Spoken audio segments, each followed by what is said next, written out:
This short video is just a screencast to capture a session I'm running, and it's really just to illustrate this diagram here. We've seen here that the way that a shared memory machine works is that you have a single block of memory and multiple CPU cores connected to that memory. But I'm really interested in here in the role that the operating system plays. And we've seen here that the user kind of sits outside this this bubble here and really just asks the operating system to run programs, run applications, and it's the operating system that schedules these programs onto the different CPU cores. So I thought it'd be quite nice just to take a real example, run it on my machine, and we can just see how it works in practice. So what I'm going to have to do is I'm going to have to close down a lot of my applications just to make sure that I have the minimum of activity going on in the background. So I'll close my web browser.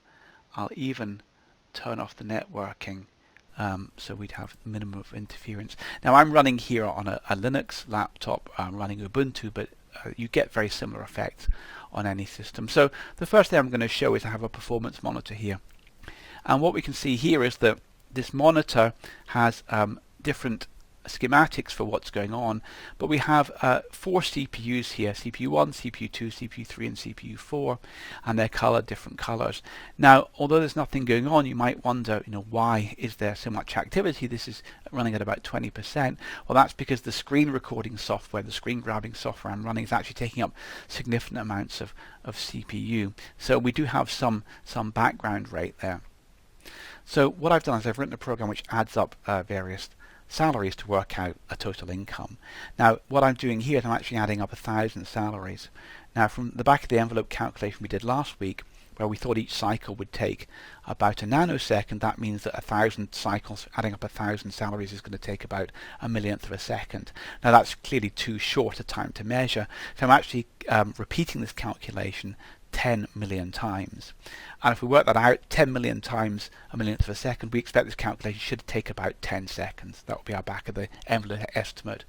And just a quick clarification, although these says CPU1, CPU2, CPU3, CPU4, in our terminologies these would be CPU cores. I would call this a single CPU with 4 cores here. So let's just run the program which, as I said, does this calculation of adding up 1,000 salaries, repeating it 10 million times, and see what our load monitor shows us.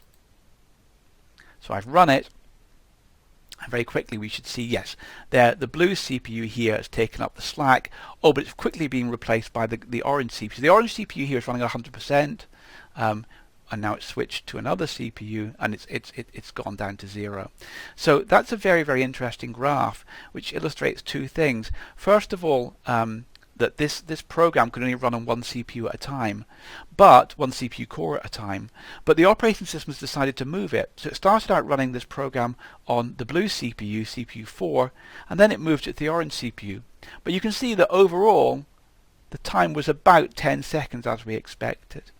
So that does show that the operating system does actually move these programs around. A single process, which is what this program is, can only run on 1 CPU core at once, but the operating system can decide to move it around.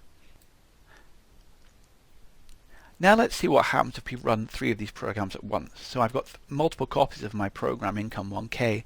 I'll run Income1K number 1, number 2 and number 3. I'll run them all at once. So I can run them all at once, and let's see what the load monitor does. I'm running them, and almost immediately we see that the CPUs become very, very heavily loaded. Now in fact, almost all the CPUs become heavily loaded, because although I'm only running 3 copies of the program, my income program, we were also running the screen grabbing software, so it's kind of shuffled off to the final CPU. But we can see there that what happened was there are 2 interesting things to note. One was that all these CPUs were active at the same time, but also the calculation still took about 10 seconds. So what the operating system was able to do was it was able to run 3 copies of the same program at the same time by putting them on different CPUs.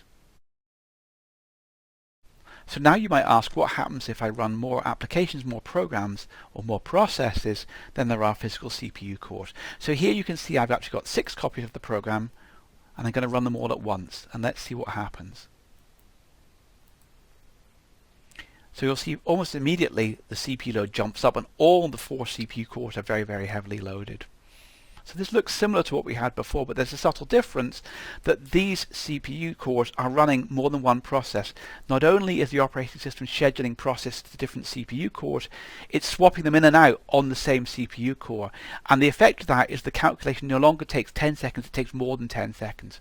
Because each of these applications, each of these processes is having to time share on the CPU core. And as we see here, it takes almost twice as long. It takes about 20 seconds, which is what you might have expected.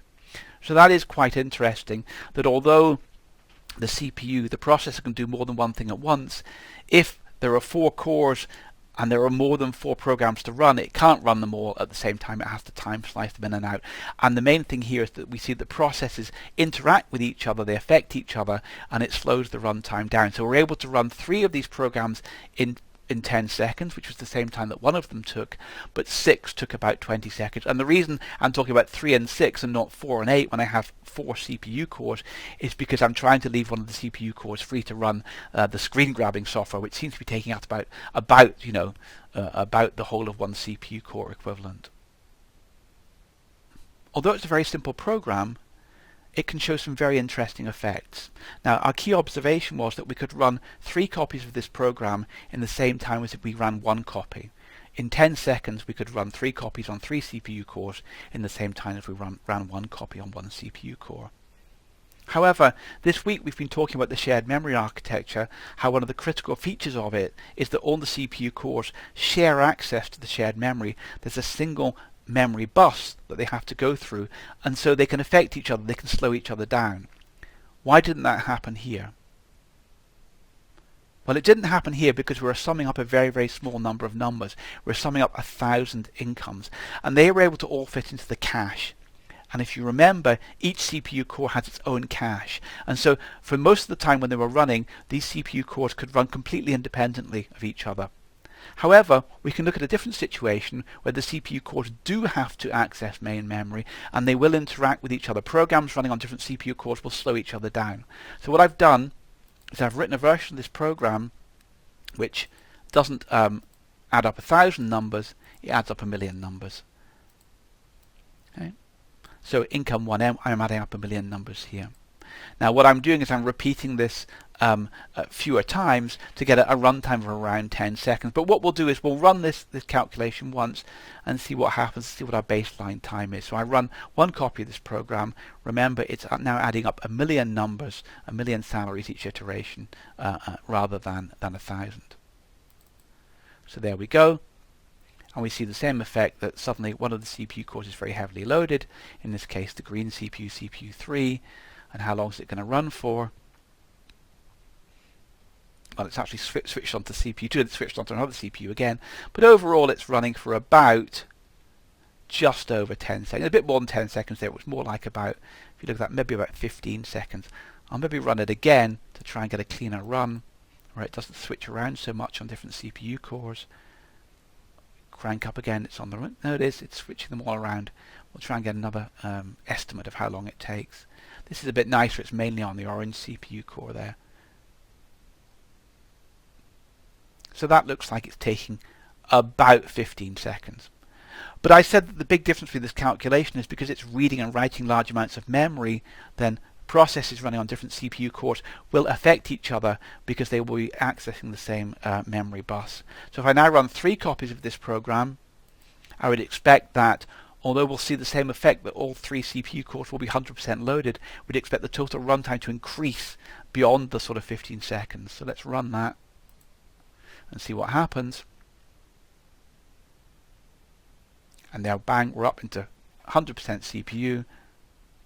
But unlike the case where we're accessing small amounts of memory which sits in cache, we expect these to contend with each other. And you can see, yes, it is taking significantly longer than 15 seconds. Although you might think in principle these calculations are completely independent, they're interacting by accessing the shared memory, and it looks like in fact they're completely blocking each other out.